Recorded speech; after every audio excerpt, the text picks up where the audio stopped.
Join the conversation. You're with Kate Talk. It is 10 minutes after 9 o'clock, and joining me now is the Naked Scientist, Dr. Chris Smith, who will answer all your science questions, even the wacky ones. Good morning, Chris. Hello, Saskia. Good morning. How are you? Yeah, not too bad, actually. I mean, we're in a pretty buoyant mood here in the UK because, of course, nearly one person in three has had their first dose of vaccine against coronavirus now, which is an amazing achievement, very, very good reason to be enthusiastic.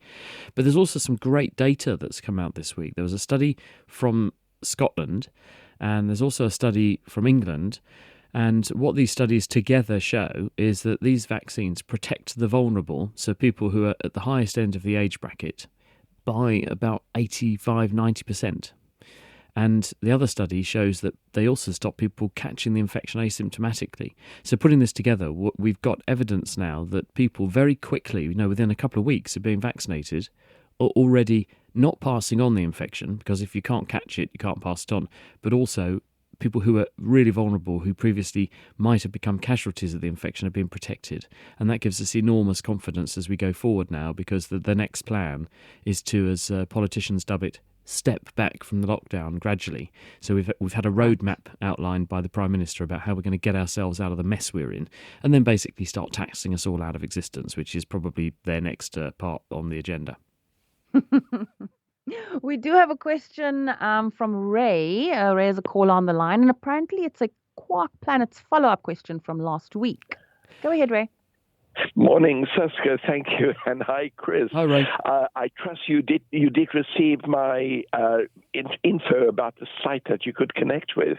I did find a bit more information. I watched the video. You sent me something about strangelets, right. And strangelets are these nefarious quarks.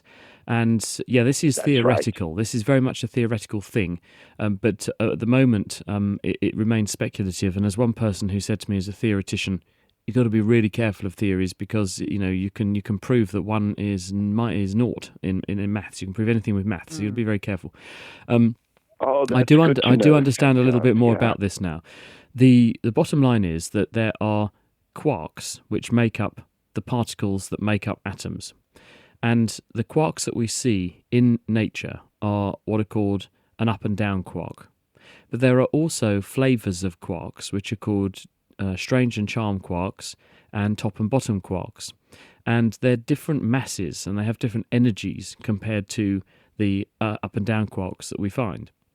But you never normally see these other flavours of quark in nature. We know that we can make them. We know that they can exist when we smash atoms to pieces in particle accelerators, for example, but they decay rapidly and don't seem to do anything. But what is being proposed in the theory that you sent me the details of is that in very extreme conditions, and that would be, for instance, inside a neutron star, and for people not in the know, a neutron star is what happens when an intermediate or a smaller star ends its life, and it's not big enough to blow itself to smithereens in a supernova, but instead it collapses down into a neutron star. And this is where you have the size of a star compressed into something that's about the size of a city. So you've got all the mass of a star in a very compact part of space. And the physics is so extreme in there that basically you compress everything together until you get this pool of neutrons. But what they're saying is that it's also possible under these extreme conditions to produce these strange quarks, and these can combine in such a way to make an entity called a strange lit.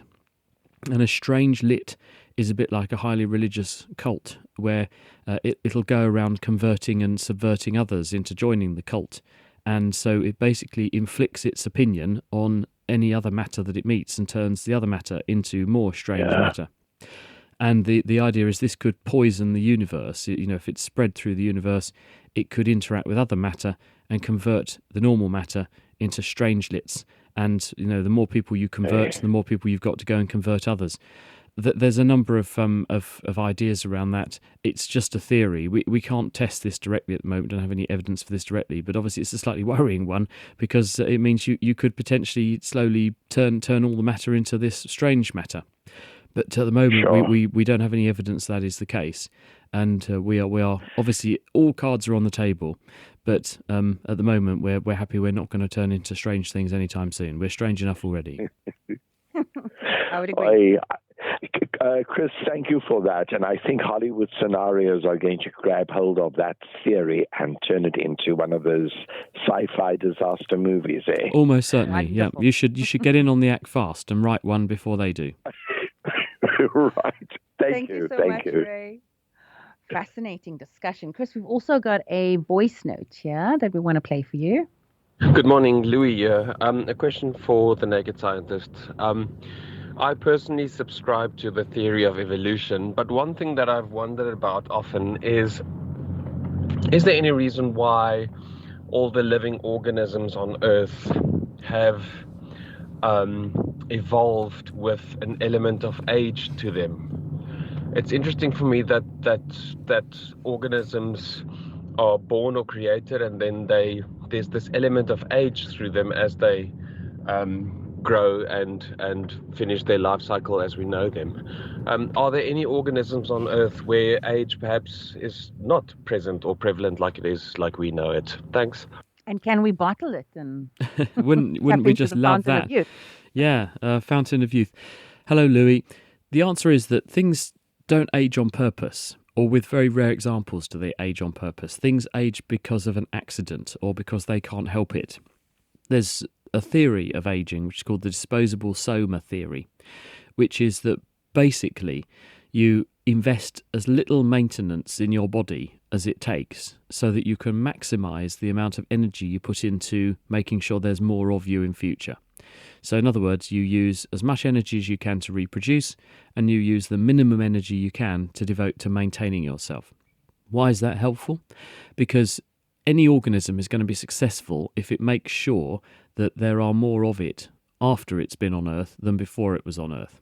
Why do I say that? Because at the end of the day, if you don't strive to maximize your numbers, then it's very likely that someone else will, and you will die out. So if you're a plant, if you grow too slowly, if you reproduce too slowly, you will be at an advantage compared to equivalent species that are unconstrained. So it's an evolutionary arms race going on out there that encourages species to breed and maximize their opportunities to make as many of themselves when they can. And then you say, well, why doesn't that lead to the planet being overrun? Well, we're doing a pretty good job of it right now, overrunning the planet. But the answer is that there is a complex ecosystem out there where everything is someone else's dinner. And there are processes to return to the environment the raw materials. And so as a result, if you do end up with, I don't know, let's say rabbits become very successful this year and you get billions of rabbits, then things that eat rabbits, like foxes, are going to increase their numbers in an extraordinary way because they've suddenly got an all-you-can-eat buffet to get their teeth into. So things invest as much as they can in reproduction because what they want to pass on is their genetic information, and it's the genes that are the powerful thing. And the genes use the body as their vehicle to get where they're going. And that's why we're only here for a short time. But some things do grow more slowly. There are trees in New Zealand, for example, that grow and take thousands of years to get to maturity. Same in America. California with the redwoods there.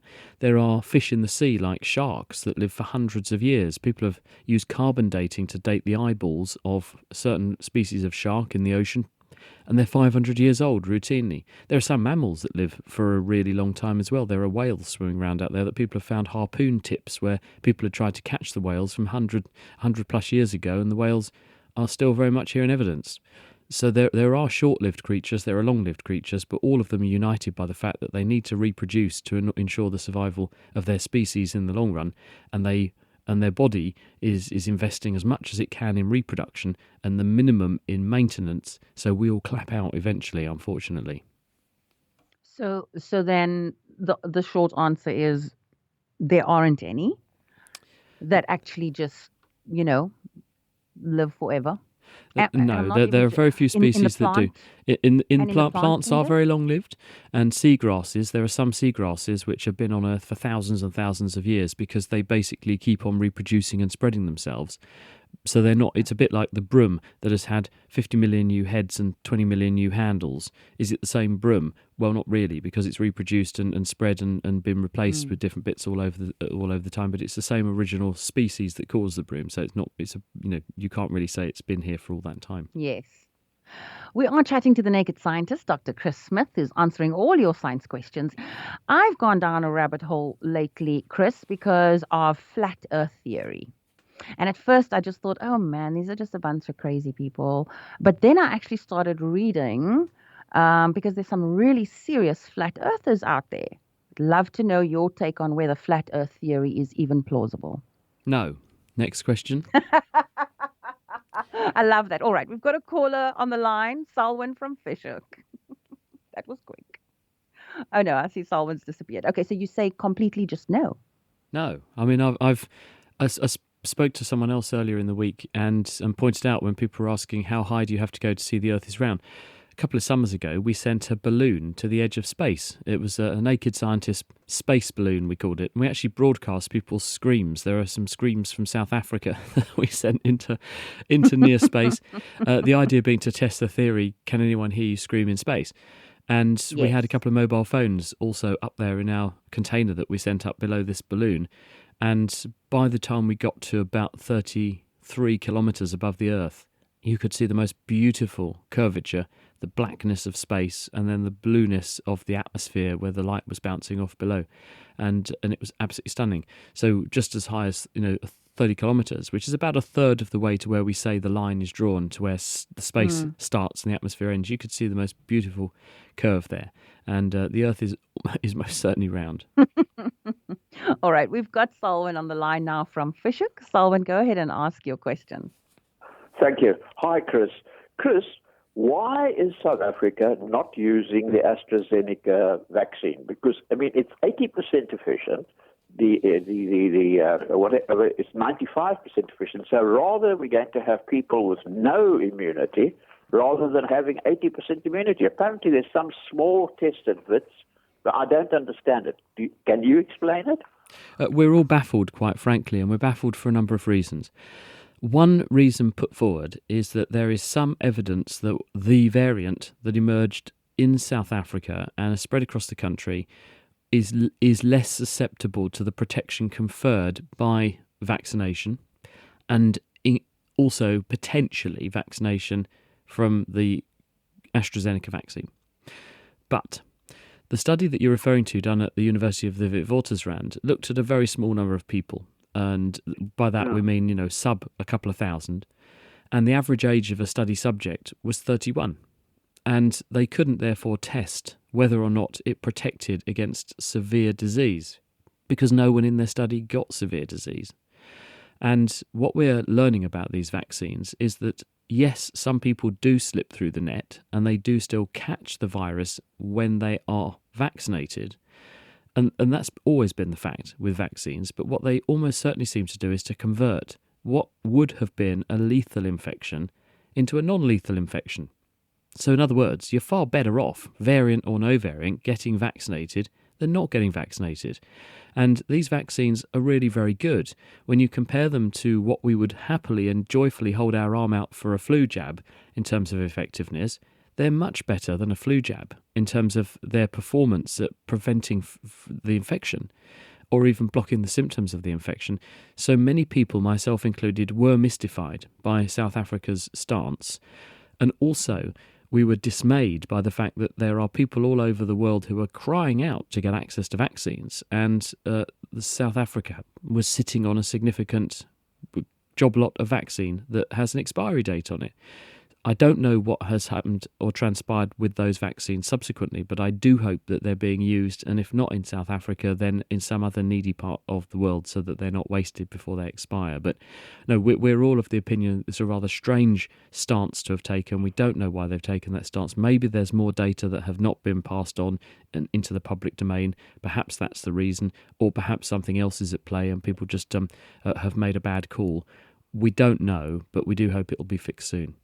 So do you think there is action happening that, they either will be used or will be used elsewhere? I'm sure that they could be used elsewhere. I hope that they will be used elsewhere. I hope, first and foremost, that they'll be used in South Africa, because that's where there's a lot of needy people. The vaccines are already there on the ground, and they could start going into people. And I'm convinced that this will actually help to prevent people getting severe disease.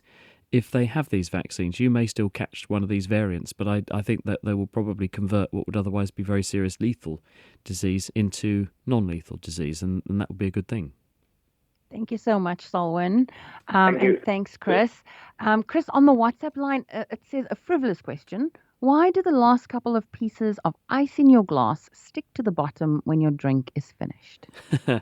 Well, it depends on how long the ice has been in the drink, but the ice could be extremely cold. Water freezes at about 0. The ice is going to therefore be pulling water onto its surface while it remains below 0, and therefore freezing itself to anything that touches it. It's why if you take an ice cube out of the ice cube tray and hold it on your tongue, which you shouldn't do because it's painful, because the ice will freeze the water on your tongue onto the ice cube and stick it to your tongue. So if the ice has enough contact with the bottom of the glass and the ice is cold enough, then it could freeze itself onto the glass, because it will freeze itself to the water that's there, or to the other ice cubes next door. Hence that lovely scene from Dumb and Dumber where the guy gets his tongue stuck to the ski lift. Exactly right. Never lick a metal pole when you go skiing, or never stick your tongue on the fridge door or something, or the freezer door, because you could stick, and it's very painful to get it off. Now people will say, hang on a minute, isn't ice at 0? And the answer is no, ice is not at 0. Ice can be at whatever temperature you make it below 0 when you cool it down. But when you put it into, say, a drink, then the temperature of the ice will rise to 0, but then it won't go any higher until all of the ice has melted. And this is called a phase change. So in other words, the ice puts all the energy that it's pulling out of the drink into melting itself and not allowing the temperature of the ice to rise above 0 until all the ice is gone. And that is the phase change. And that's why you can have ice when you finish your drink quickly. If you were to really quickly slurp down the drink, the ice could be at lower than 0, and therefore has the potential to freeze any water that it comes into contact with temporarily nearby. Fascinating. All right, I think we've got time for one more question on the WhatsApp line. How do you get rid of a gecko infestation? I have no idea. And I hope you're not going to kill them, because I really love them. I think they're so cute. It's all the hojas. Yeah, I love them. Too. They're really cute. They're really, really cool to watch, because you can see how they sneak up on flies and things. If you just sit really still and watch them, you'll see them stalking, and they'll find a fly, and they'll keep an eye on it for a while, and then they just stick their tongue out and grab it. They're really cute. I love geckos, but I've no idea how you would get rid of an infestation of them. Get rid of all the flies, and they'll go where the food is normally the way to get rid of, or make any animal move, because they'll go where lunch is and where there's a good place to hide. So give them a place to hide and give them something to eat, and they'll probably leave. I keep them around because I don't like the spiders and all the hojos, so I try to encourage them. I mean, they're not going to harm you, and they're cute. So what's not to like? I'd have the geckos and let them eat the insects, so you get fewer insect infestations. Trade a gecko infestation for an insect infestation. You're with Cape Talk. It is 31 minutes after 9 o'clock, and you're listening to Cape Talk. My name is Saskia Falcon, super sub for Kino Cummings today, and we are chatting to the naked scientist, Dr. Chris Smith. In fact, we're wrapping up with Dr. Chris Smith. We've just got one voice note, Chris, that we'd like to play for you. Please, could you explain the PCR tests and the fact that they are so inaccurate when they're run too many times or something like that? I'd just like to really understand that more. Thank you. PCR stands for polymerase chain reaction. This was a technique that won the scientist Kary Mullis the Nobel Prize.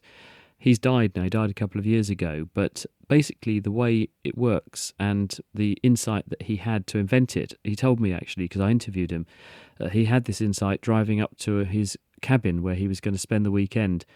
And he had to stop his car in the middle of a windy mountain road just to write down what he'd suddenly seen as a flash of inspiration in front of his eyes before it vanished from his mind. And he realised, because of work he'd been doing, making short pieces of genetic information in the laboratory, was if you have a chunk of genetic information, DNA in other words, and you have two smaller chunks, which are the mirror image of the information on that piece of DNA.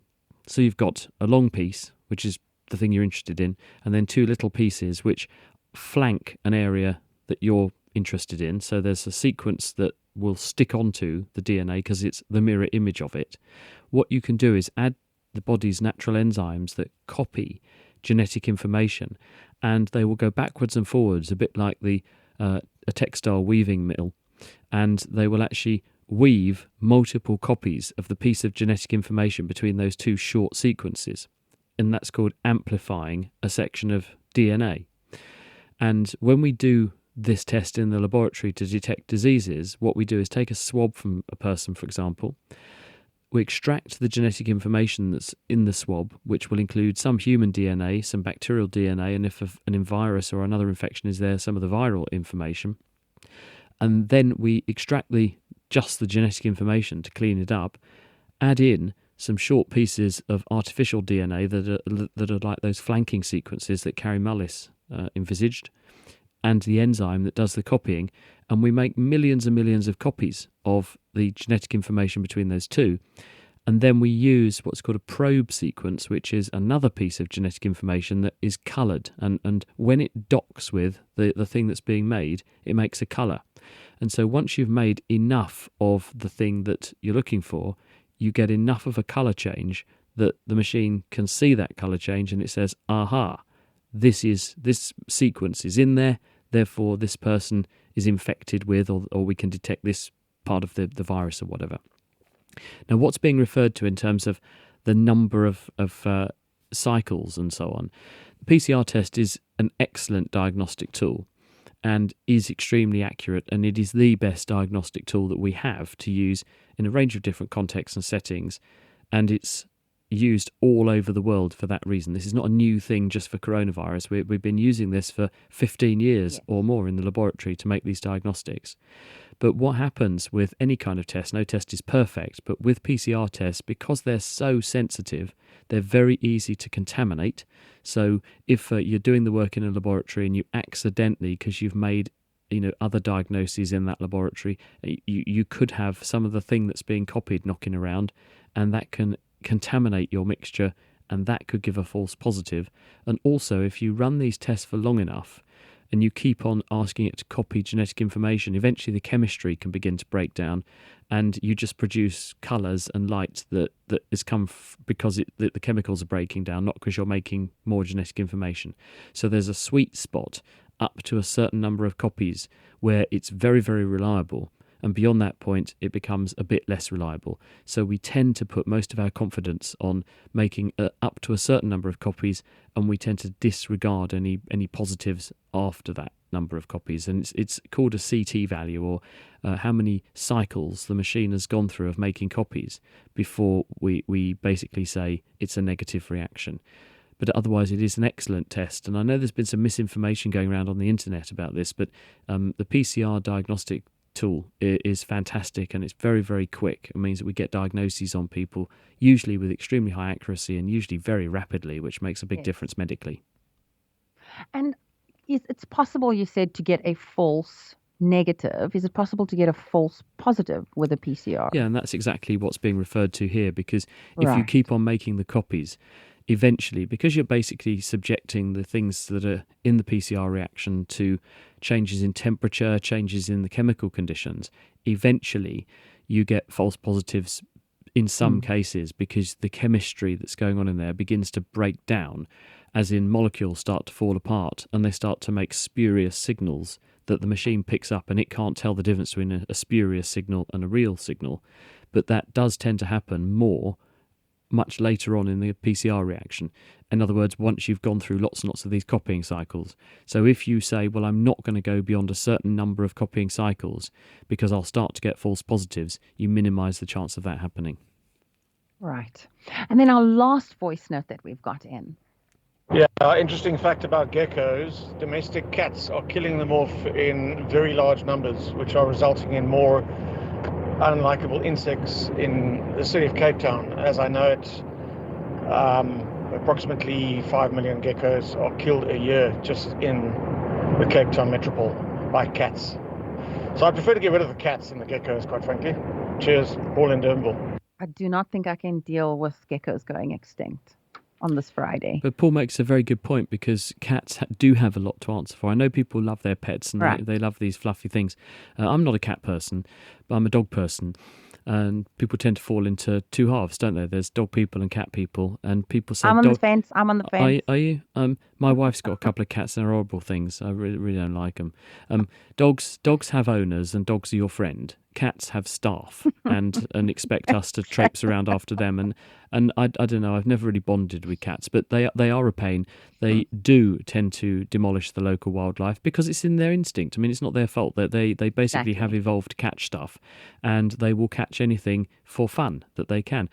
Researchers at one of the UK universities last week published a study where they found actually that if you play with your cat for as little as 5 minutes per day and you increase its diet so it's got more protein in it, actually they get a very dramatic reduction in the amount of cat stalking and hunting things like birds. They really cut down that behaviour. So if your cat's doing that, it's basically entertaining itself. So it's bored Right. and also hungry potentially. So enrich your cat's diet, a bit more meat, and spend more time playing with it, and it will spend less time going and catching birds. Chris, I hope all the cats are listening so that they can send out a memo immediately to all of their staff to say, please, play with me more Play with me and more. feed me more protein. Chris, thank you so That's much. all right. It's been absolutely wonderful, as Take care. usual. Bye, Saskia. Take care of yourself. Bye-bye.